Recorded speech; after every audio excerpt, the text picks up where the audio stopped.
아침을 뉴스로 깨웁니다. YTN 라디오 김호성의 출발 새아침. 여러분 안녕하십니까? 출발 새아침 김호성입니다. 2차 북미 정상회담이 엿새 앞으로 다가왔습니다. 트럼프 대통령이 해석의 여지를 남기는 발언을 했습니다. 궁극적으로 북한의 비핵화를 기대하지만 서두르지 않겠다고 말했습니다. 지난해 6월 1차 정상회담 당시에 북미 정상은 완전한 비핵화, 평화체제 보장, 북미관계 정상화 추진, 6.25 전사자 2회 송환 등 4개 항에 합의한 바 있죠. 그 첫 번째 합의항인 비핵화 문제에 서두르지 않겠다는 입장을 내비친 겁니다. 트럼프 대통령은 지난해 1차 회담 직전에 회담하지 않겠다 이렇게 북측에 취소 통보를 한 바 있었죠. 이번에는 2차 회담을 앞두고 서두르지 않겠다는 표현을 하고 있습니다. 북한의 외교 전술 가운데 널리 알려진 것은 상황을 극단까지 밀고 나가는 이른바 벼랑 끝 전술이죠. 북핵 관련해서는 단계별로 최대한 잘게 잘라나가는 살라미 전술을 쓰고 있습니다. D-Day를 앞둔 북미 간의 치열한 협상 전술 전략이 본격화된 것 같습니다. 오늘 2부 시간에 뉴욕을 연결해서 북미 협상을 앞둔 미국 내 분위기를 알아보도록 하겠습니다. 2월 21일 목요일입니다. 잠시 후 출발하겠습니다.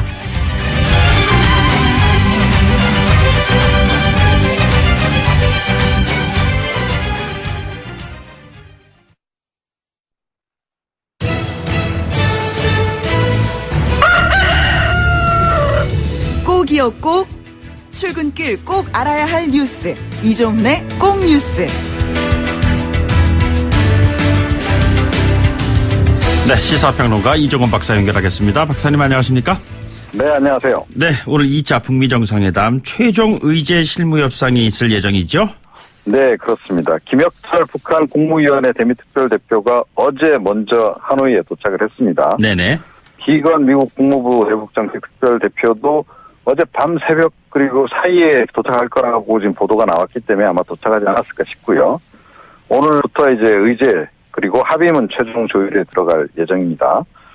그런데 뭐 트럼프 대통령이 거듭 북한 비핵화와 관련해가지고 좀 급하지 않다, 서두르지 않겠다라고 계속 지금 얘기를 하고 있어서 이게 좀 길게 끌고 가겠다는 의도 아니냐라고 하는 좀 분석도 좀 나오고 있습니다. 그래서 네네. 이번 회담에서도 비핵화 성과가 기대에 미치지 못할지도 모른다라는 얘기도 벌써 나오고 있습니다. 노 러쉬, 서두르지 않겠다, 뭐 이렇게 얘기했습니다. 네, 그렇습니다. 네, 예, 알겠습니다. 환경부 블랙리스트냐, 합법적인 체크리스트냐, 이 블랙리스트냐, 체크리스트냐, 이 논란이 격화되고 있는 것 같습니다. 네, 그렇습니다. 이 검찰이 이미 그 김은경 전 환경부 장관 자택 압수수색했고 1차 소환 조사한 상태에서 지금 2차 소환 조사 곧 할 거다라고 지금 이제 알려지고 있지 않습니까? 네네. 이런 상태에서 지금 이제 뭐 관련해서 좀 청와대 인사수석실 오더였다라고 하는 환경부 직원들 여러 명의 진술도 확보를 한 것으로 이렇게 전해지고 있습니다. 예. 인사수석실 관계자도 곧 소환 조사할 것으로 지금 알려지고 있는데요. 검찰 수사가 여기까지 이제 진행이 되면서 자유한국당 쪽에서는 굉장히 공세를 강화하고 있습니다. 네네. 나경원 원내대표가 어제 이제 이전 정권과 급이 다른 초대형 블랙리스트다라고 얘기를 했는데요. 글쎄요, 규모 면에서 박근혜 정부 시절 블랙리스트를 과연 능가할 정도인가? 뭐 아직까지는 그렇게까지는 안 보입니다만 그렇게 얘기를 했고요. 네네. 여기에 대해서 더불어민주당 홍영표 원내대표가 합법적 체크리스트라고 이제 반박을 한 겁니다. 글쎄요. 그런데 이게 뭐 통상적인 체크리스트하고는 내용이 좀 많이 달라서 이걸 과연 체크리스트라고 부르는 게 타당할지는 모르겠습니다. 예. 그리고 청와대도 이제 블랙리스트 먹칠 말아라라고 또 얘기를 하지 않았습니까? 예. 제가 보기에는 지금 뭐 서로 수사 가이드라인을 열심히 제시 중이긴 한데, 검찰 수사는 뭐 그대로 진행이 될 것 같고, 정치 공방하고 무관하게. 일단 김은경 전 장관 같은 경우에는 기소 가능성이 지금 훨씬 높아지지 않았나, 이렇게 생각이 됩니다. 예. 사람을 빼고 또 사람을 넣고 하는 그런 문제인데, 공공기관 채용 비리 전수조사 결과도 나왔는데 역시 네. 이것이 또 전부일까? 이런 또 의문이 있는 것입니다. 예, 그런 의문 제기하시는 분들이 의외로 많이 있더라고요. 네네. 그러니까 원래 이게 서울교통공사 고용세습 의혹부터 출발하지 않았습니까? 그랬죠. 예. 그게 이제 공공기관 전수조사로 이제 이어졌고 3개월여에 걸쳐서 그동안 1차 전수조사하고 2차 심층조사를 거쳐서 이제 어제 그 내용 발표를 한 건데요. 1200개 중앙 또는 지방 공공기관에서 모두 182건을 적발했다는 건데 뭐 기관 숫자라든가 이런 거 대비해 볼 때 상대적으로 너무 적지 않냐 이런 얘기가 지금 이제 나오고 있습니다. 네네. 이 가운데 36건 이제 수사 의뢰를 했고 146건은 징계 의뢰를 했습니다. 또 연루된 현직 임직원 뭐 288명 업무 배제를 이제 한 상태다라고 이제 얘기가 나오고 있는데요. 네. 그 경우를 보니까 뭐 고위직 자녀 시험도 없이 채용해서 단기 계약직으로 일단 채용한 다음에 정규직으로 전환하는 경우도 있고, 정규직 전환 과정의 채용 비리가 한 24건 정도로 좀 나타나고 있더라고요. 예. 그러면 서울교통공사는 어떻게 되느냐 이거에 대한 이제 그 의문도 드실 텐데, 서울교통공사를 비롯해서 지금 대형 공공기관 같은 경우에는 감사원이 지금 감사를 진행 중이라 그럽니다. 네네. 그래서 이번 발표 대상에서는 제외가 됐고요. 3월 말 경에 이제 나올 것으로 이렇게 지금 전해지고 있습니다. 이 공공기관 흔히 뭐 신의 직장이라고 표현하지 않습니까? 네네. 예, 그런데 이제 보니 당신들의 직장이 아니었나 싶네요. 이거 뭐 신보다 당신이 훨씬 더 벽이 높은 그런 것 같습니다. 그런 느낌이 드세요? 참. 네. 네. 예, 그리고 고 김영균 씨에 대한 안타까움이 정말 아직까지도 기억에 생생한데 외주업체 네. 직원이 또 컨베이어 벨트에 끼어서 숨지는 사고가 또 발생했습니다. 그러게 말입니다. 그러니까 현대제철 당진제철소에서 어제 오후 5시 반께 이제 발생한 사고인데요. 네네. 철광석 이송하는 컨베이어 벨트 표면 고무 교체 작업을 하고 있었다 그럽니다. 예. 그런데 이번 같은 경우에는 보니까 뭐 혼자서 작업하지는 않았어요. 그러니까 안전 규칙 기본적으로 뭐 지키려고 애를 썼던 것 같긴 한데요. 그런데 뭐 작업하셨던 분들이 동료가 안 보여 보니까 인적 컨베이어 벨트에 이제 끼어서 숨져 계셨다는 거죠. 네네. 이분 역시 외주업체 소속 비정규직 근로자로 알려져서 여전히 위험의 외주화 이 부분에 대해서 논란이 많았습니다만 개선이 별로 지금 이루어지고 있지 않은 그런 상황 같고, 예. 안전대책도 여전히 미비한 거 아닌가, 이런 생각을 좀 하게 합니다. 알겠습니다. 오늘 말씀 여기까지 듣도록 하죠. 고맙습니다. 네. 지금까지 이종훈 시사평론가였습니다.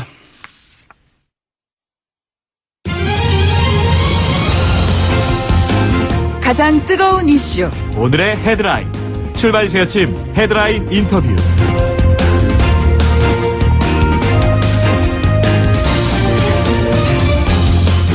네, 한국당 전당대회 엿새 앞으로 다가왔습니다. 박근혜 전 대통령의 탄핵에 대해서 처음으로 입장을 밝힌 황교안 후보의 발언이 논란이 되고 있습니다. 이 발언 정치권에서 어떻게 받아들이고 있을까요? 박근혜 전 대통령의 탄핵 소추위원이었었죠. 더불어민주당의 박주민 최고위원을 전화로 연결하겠습니다. 의원님 안녕하십니까? 예, 안녕하십니까? 예, 곧바로 질문 드리겠습니다. 예, 발언 이것입니다. 헌재 결정 존중하지만 개인적인 의견을 묻는다면 절차상 하자가 있다고 생각한다. 객관적 진실이 명확하지 않은데 정치적 책임을 묻는다고 쉽게 탄핵을 결정한 것은 타당하지 않다. 자, 황교안 전 총리의 이 같은 발언에 대해서 같은 법조인이셨는데요. 어떻게 들으셨는지요?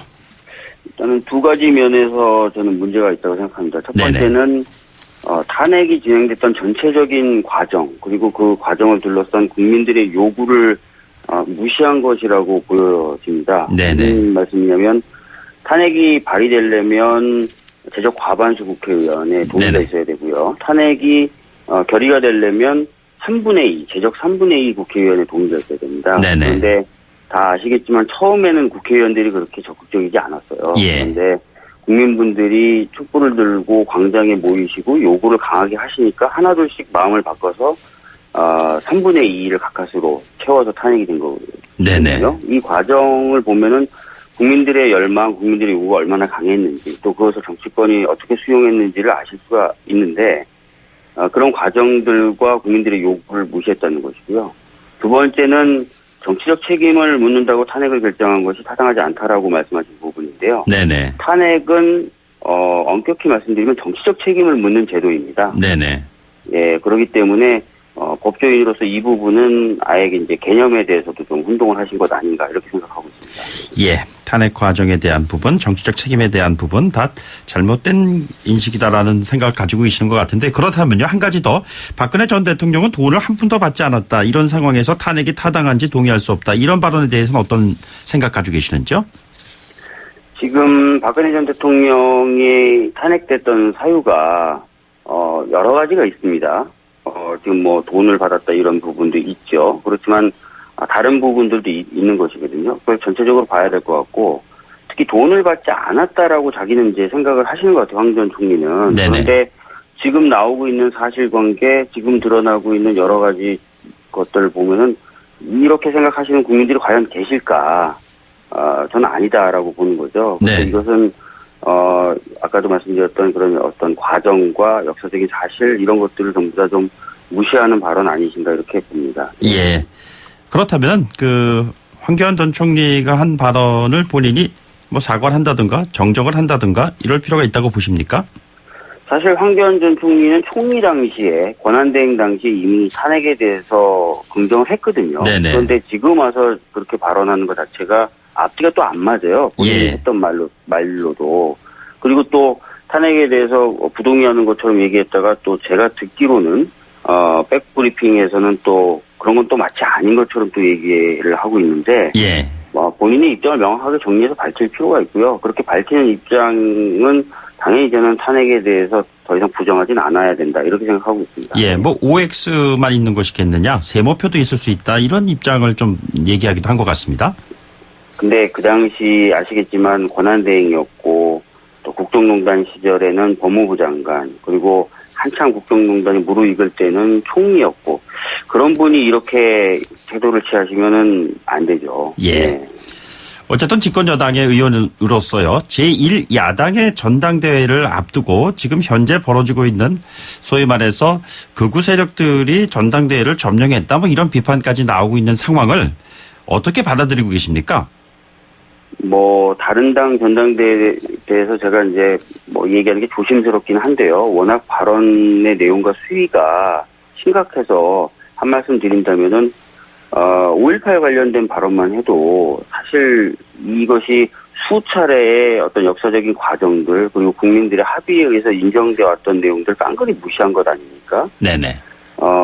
그리고 이제 독재자 그리고 시민을 의 목숨을 앗아갔던 그런 정치인들에 대해서도 긍정적인 평가를 하는 얘기들이 과거에도 나왔었고 그래서 이런 부분에 있어서는 전당대회는 아니지만요. 전당대회를 즈음해서 나왔었고 네네. 그래서 이런 과정이 과연 공당의 전당대회 또 공당의 전당대회를 치르는 과정이라고 볼 수 있겠는가라는 데 심각한 의문이 있고 우려가 있는 거죠. 네네. 네.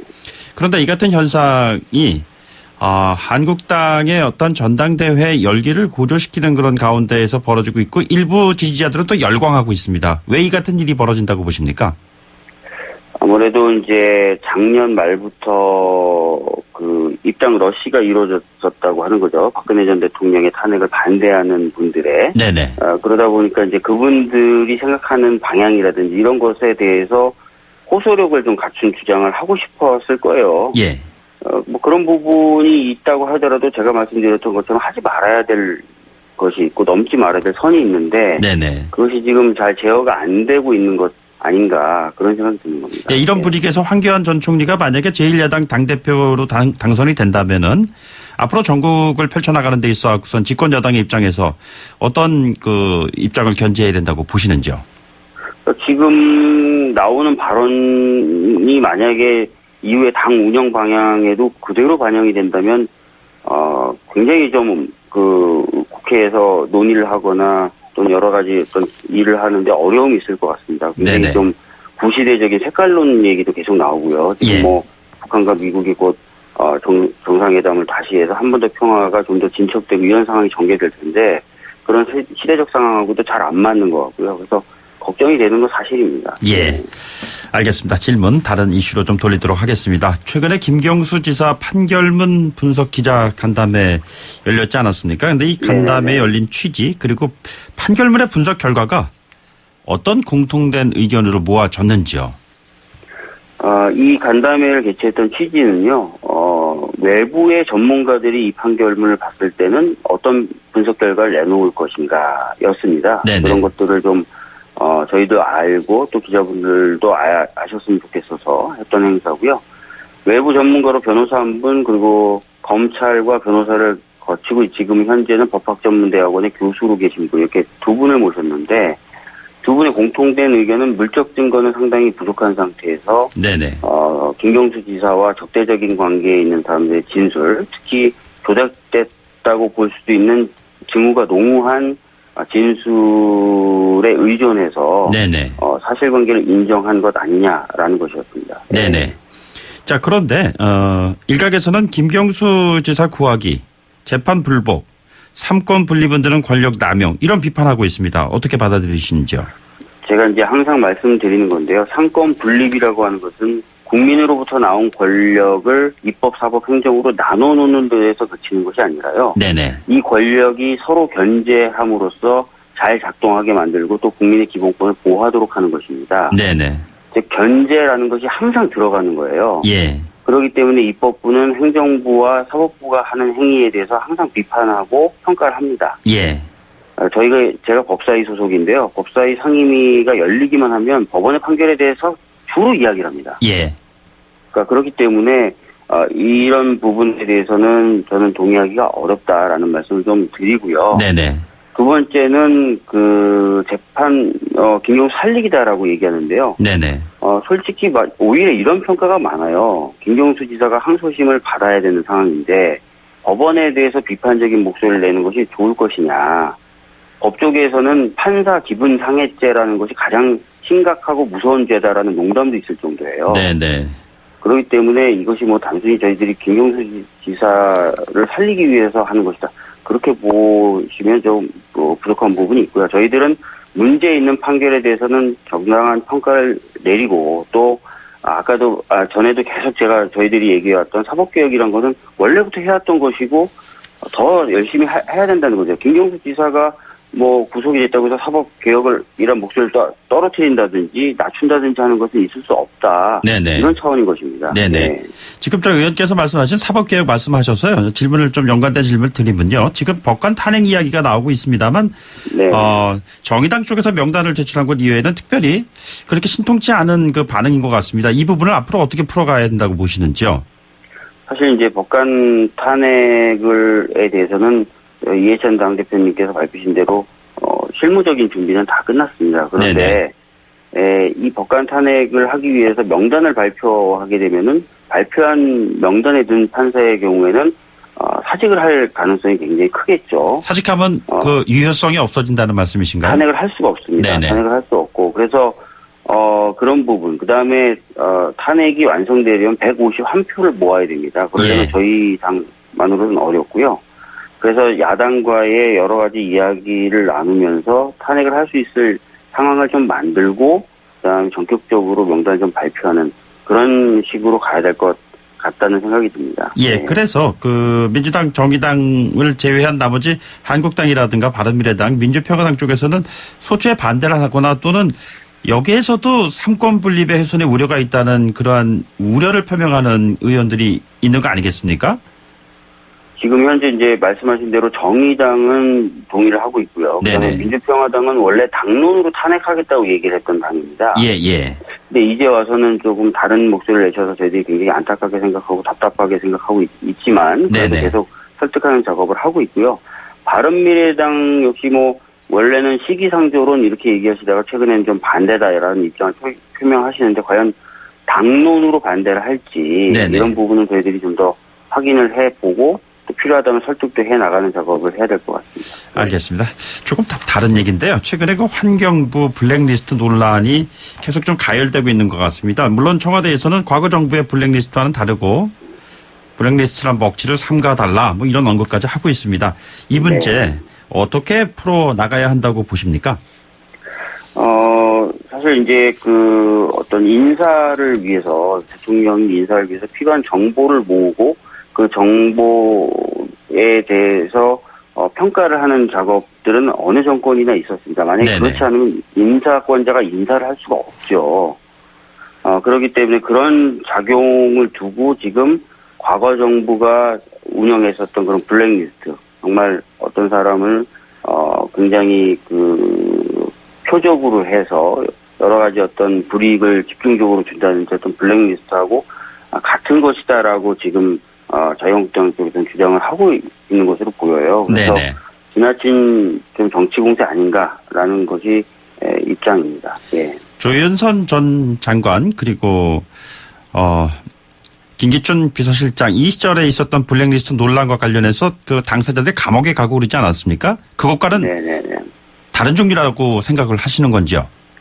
네, 지금까지 청와대가 밝힌 입장을 보시면 아시겠지만, 정상적인 인사를 위해서 필요한 정보를 모으고, 또 인사를 위해서 청와대와 논의한 수준이라는 것이죠. 네네. 김태우 전 청와대 특감반의 수사관이 폭로를 한 내용이 있잖아요. 이 문건 작성과 보고 과정에서 청와대 특별 감찰관이 관여를 했다. 이런 얘기인데. 지난번에 이제 12월 30일, 작년 12월 30일 운영위에서 그래서,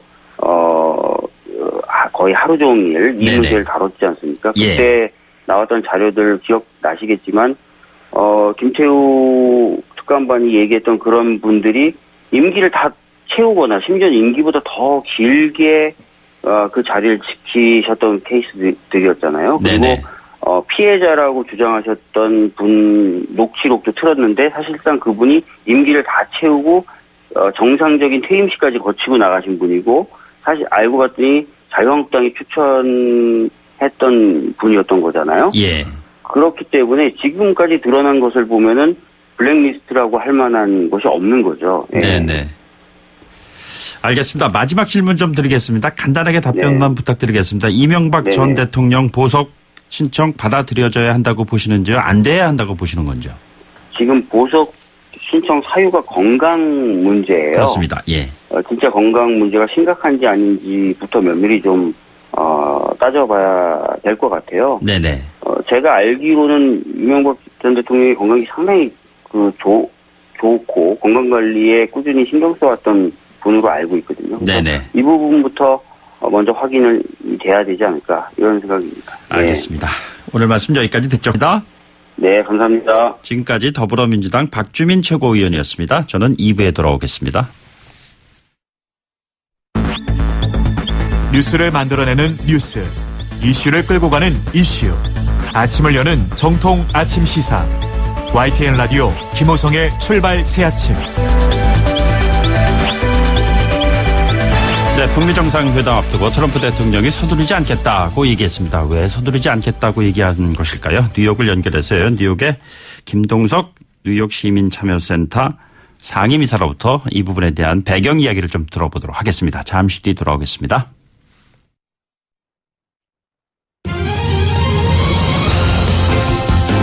가장 뜨거운 이슈. 오늘의 헤드라인. 출발 새아침 헤드라인 인터뷰.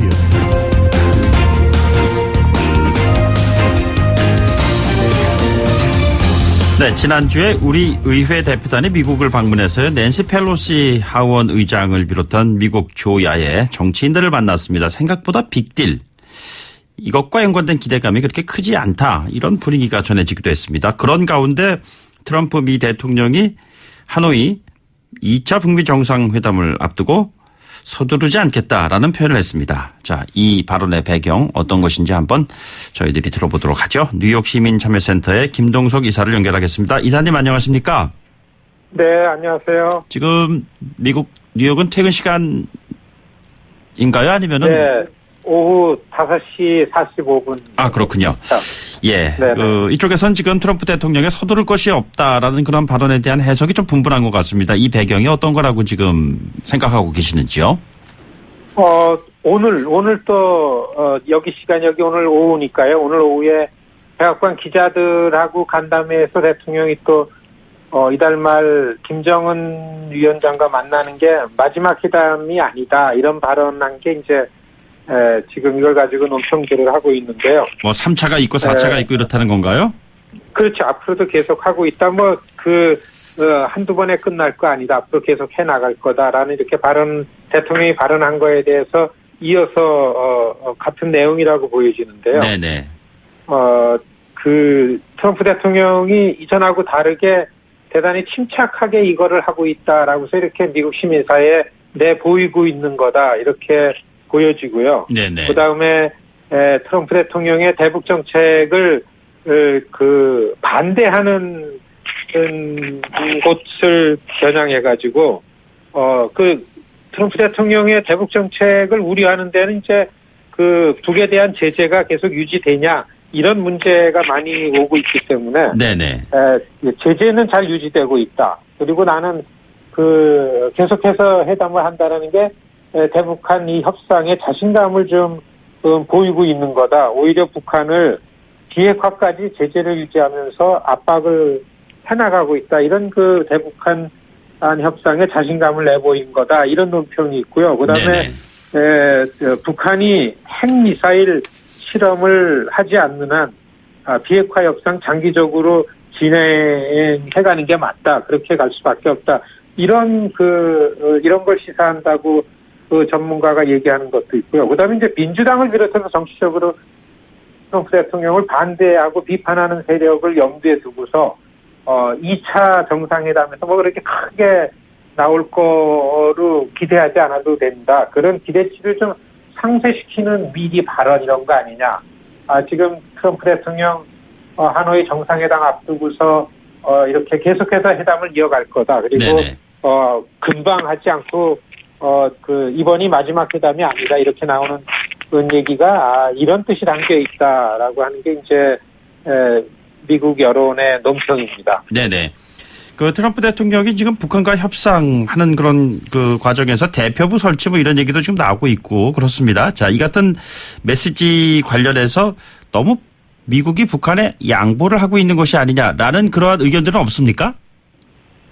이제까지 뭐 트럼프 대통령을 반대하고, 그러니까 사실 이게 한국에서 볼 때에 어떻게 봐야 되냐면 트럼프 대통령의 모든 대통령으로서의 국정을 운영하는 거에 대해서 미국 사회도 그냥 무조건 트럼프를 반대하고 싫어서 하는 여론들이 모든 거를 좀 미국도 이끌어가고 있는 상황입니다. 예. 그렇기 때문에 트럼프 대통령의 이 김정은 위원장과의 회담에 대해서도 뭔가 이렇게 그 부정적인 이 측면에서 이 얘기를 하고 내놓는 입장 이런 것들이 다기 때문에 네네.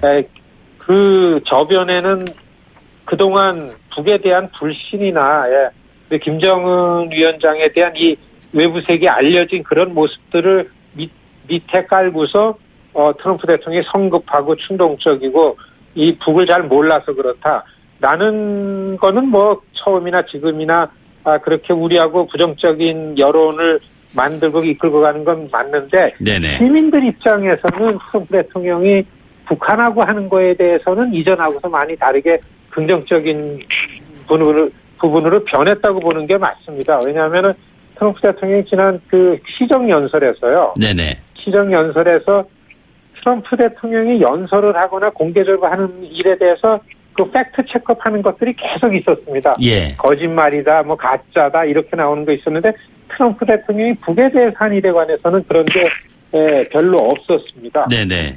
이를테면은 인질이 돌아왔고서 핵실험이나 장거리 실험 없었고 그다음에 내가 잘 풀었기 때문에 전쟁은 없어졌다 이렇게 얘기한 거에 대해서는 뭐 다 긍정적이고 수긍하는 거기 때문에 이 정치적으로 반대 세력에서도 겨우 트럼프 대통령의 대북 정책에서 하는 얘기 논평이 이 신중하게 해라. 그다음에 의회하고서 정보를 공유해야 된다. 그리고 2차 회담에서는 내용이 없는 회담이 될까 걱정된다. 네네. 반대하는 의견이 겨우 이 정도로다가 나오는 걸 보면은 트럼프 대통령이 대북 정책, 특히 김정은 위원장과 협상하는 거에 대해서는 일반적으로 수긍하고 받아들이는 거 아닌가 이렇게 보여집니다. 그런데 지난번에 저희 그 문희상 의장을 포함한 그 의원들이 미국 그 의회를 방문을 해서 많은 전문가 집단하고 얘기도 나오고 그랬는데 이런 얘기가 있었어요. 북한의 진짜 의도와 목표가 뭡니까? 라고 낸시 펠로시 하원 의장이 물어보면서 그것이 비핵화입니까?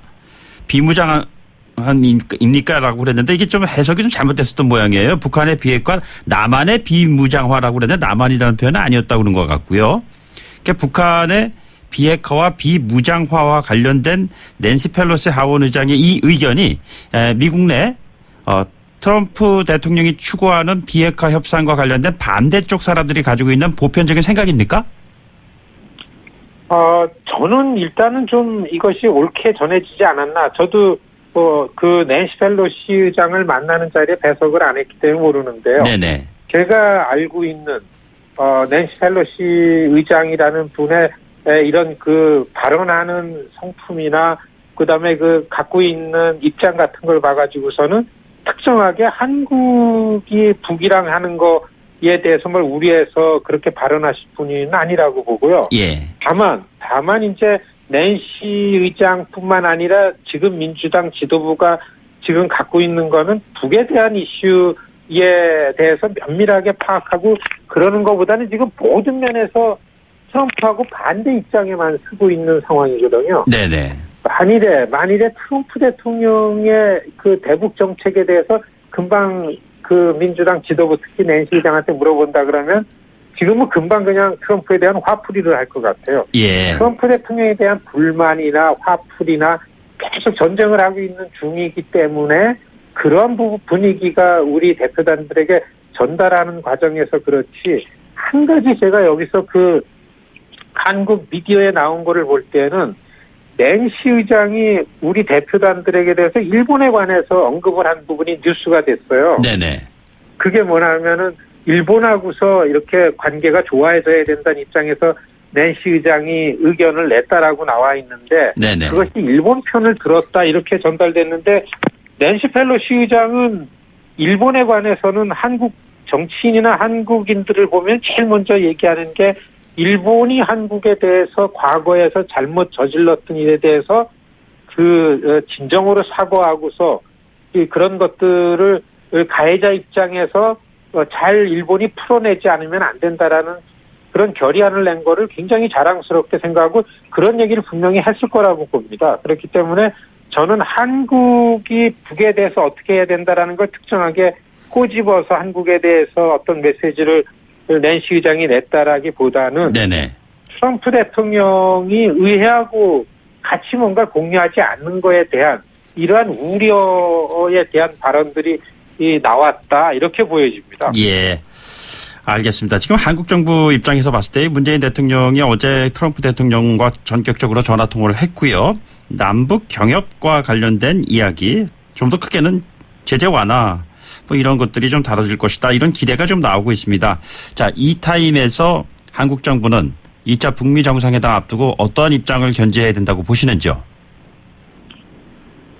사실 그 미국에서 한국에서 우려하는 것처럼 아니면은 그 대개 이 대북 협상에 관해 가지고 좀 우려하는 부분에서 한국과 북이 너무 빨리 미국 내놓고 앞서가는 거 아니냐 이런 우려가 많이 한국 미디어에 나오는데요. 네네. 그렇게 보여지는 것 같지는 않습니다. 지금 어제 문재인 대통령과 트럼프 대통령 통화한 거에 대한 내용이 미국 미디어에 그렇게 많이 그 뉴스화되지는 않았습니다. 근데 한번 제가 찾아보니까요. 네네. 대개가 문재인 대통령 남북 경협이라는 이 프로젝트를 이 트럼프 대통령 김정은 위원장 그 협상하는 데에 한국 쪽에서 인센티브로 제공할 수 있으니까 그거를 네네. 트럼프 대통령이 사용을 하라라는 메시지가 왔다. 네네.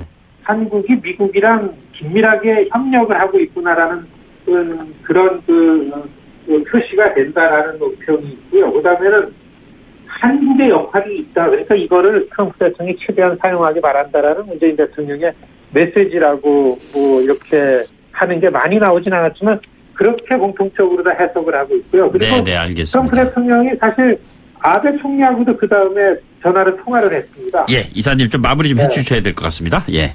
네네. 그렇기 때문에 특별하게 이상한 건 아니고 트럼프 대통령은 대북 정책이 협상하는 거는 이제는 미국 시민사회나 미국 언론인들 그리고 미국의 전문가들한테 일정하게 인정을 받고 네. 있고 제대로 방향으로 가고 있는 거 아닌가 이렇게 보여집니다. 알겠습니다. 네, 오늘 말씀 여기까지 듣죠. 고맙습니다. 네, 안녕히 계십시오. 뉴욕 시민참여센터의 김동석 기사였습니다. 네, 출발새 아침 3부는 8시 뉴스 듣고 시작하겠습니다.